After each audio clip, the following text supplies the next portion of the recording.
And you know what? Now that I think of it, she's the Vicky Gunvalson of Wisteria Lane. Hello, fellow TV lovers. I'm Matthew, and this is The Worst, a show where we talk about truly terrible people and nobody can tell us anything about it because they're fictional characters, okay? Anyway, this week we're talking about the most neurotic woman of all neurotic women on Wisteria Lane, Susan Meyer. For those of you youths who aren't as close to death as I am, Desperate Housewives was a show of the early 2000s that chronicled the lives of 4 women on a picture-perfect street of Wisteria Lane. It's where we first fall in love with Eva Longoria and the hot guy who must die. They're sleeping together. It's an affair. First season. Watch it. But behind the facade of their idyllic lives, we see these women deal with death, deception, affairs, death, affairs, death. There's death everywhere. They die. There's a lot of death involved. And a lot of affairs. And through all of the drama, we fell in love with all of the suburban queens of Wisteria Lane, but the needy, neurotic, and chaotic Susan, AKA vintage Superman's TV lover. Since we're talking about Desperate Housewives, I thought I'd picked the most suburban drink of them all, a white wine. And who doesn't love a white wine? A crisp white wine on Wisteria Lane. She's an untrustworthy mother. Julie was always the more mature person in their mother-daughter relationship. It's just a fact. She accused Julie of underage drinking and stealing from the grocery store because Edie Britt's nephew slipped the bourbon into her backpack while she was checking out trying to buy a few things. And she freaked out at Julie. You told me you weren't even friends with him. Now you're shoplifting together? Mom, you know I wouldn't steal. Yeah, I want to believe that, but suddenly you're having boys over. Mom, I am so disappointed in you. The problem is, she doesn't trust her own daughter, who has never given her a real reason to not trust her. She's always been mature. The last time I checked, I was the parent. Yeah, well, the last time I checked, I was the daughter who never gave you any reason to doubt her.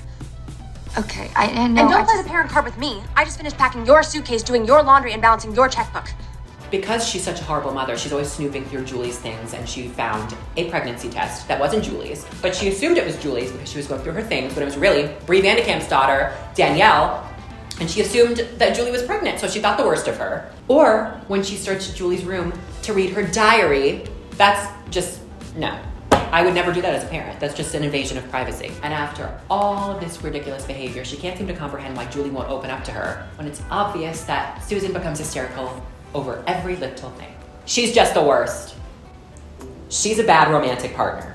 Susan is just bad at being in relationships. The theme here is that she's always thinking the worst in people. After her divorce from her ex-husband, Carl, she had a lot of trust issues because he cheated on her. Rightfully so, but that doesn't mean that you have to hold everyone to the same standard that you had with Carl. She's always assuming that her new love interest, Mike Delfino, one true pair, I love them together, is going to betray her.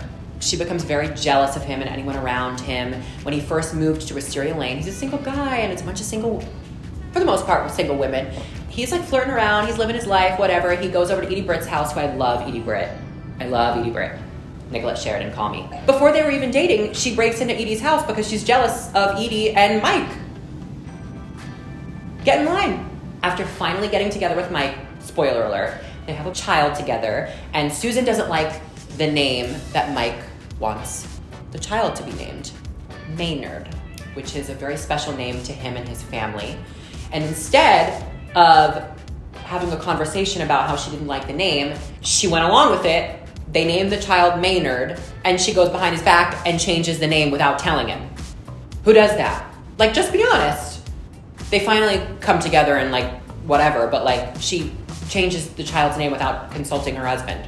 And she knows how much the name means to him. It's just so like ridiculous. She's crazy. She's literally the worst. She is wildly over the top. And you know what? Now that I think of it, she's the Vicky Gunvalson of Wisteria Lane. Susan is just too much. She's always getting involved in other people's situations, and she becomes very hysterical and klutzy. She flies too close to the sun in a lot of like her nosiness, so she disguises her nosiness with being a klutz to create a distraction. Like in the very first episode, she is not being nosy, but she's just an idiot, and she like is trying to figure out like the water or something. She was in the shower and she goes outside naked. I don't know why she goes outside naked. She gets locked out. She ends up in the bush, and that's where she first meets, I think, Mike Delfino. So they had a really great start. Lying naked in her shrubs, it occurred to Susan this could be the most humiliating moment of her life. Susan? She was wrong. What you doing? Lock myself out. Naked. She plays over the top and clumsy to distract people from realizing that she's being nosy. She's just the worst.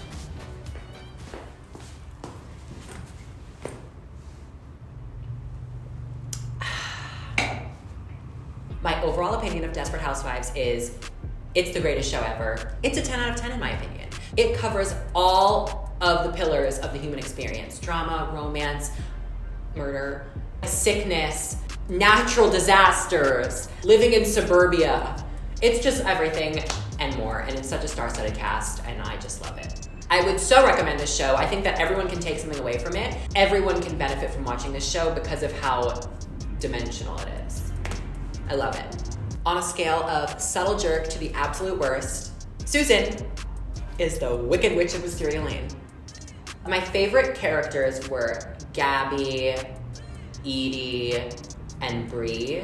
It's so funny how like your opinion can change if you watch a show the first time and then like several years later watch it another time. When I first watched it, I was like, Bree Vandekamp is the worst because she was like, kind of like, she was not happy that her son came out as gay. Like she was so like against it. And then she like did a 360 and she loved him like whatever. Like she is actually iconic. She goes, I cannot kill you today. I have Pilates. And her also passing out after having like 75 bottles of Chardonnay. She literally passes out on the front lawn of her house after having too much to drink. And it's just like, it happens. It's so good because it like doesn't get old or stale. There's always just so much drama. Like there's so much drama when you live in a cul-de-sac where no one has anything else to talk about but each other, you know? There's so much drama there. It was a recipe for success. I think they should reboot it. There was this cryptic post from the Desperate Housewives Twitter account, like the verified Desperate Housewives Twitter account that said, eagerly waiting for 2022, and it was all of them. And I was like, reboot this shit now. You guys need it. To recap, Susan is an untrustworthy mother, a terrible romantic partner, and wildly over the top. And that's why Susan Meyer is the worst. Thank you so much for watching The Worst. Don't forget to like, comment, subscribe, and turn your notifications on. And don't forget that Susan Meyer is the worst.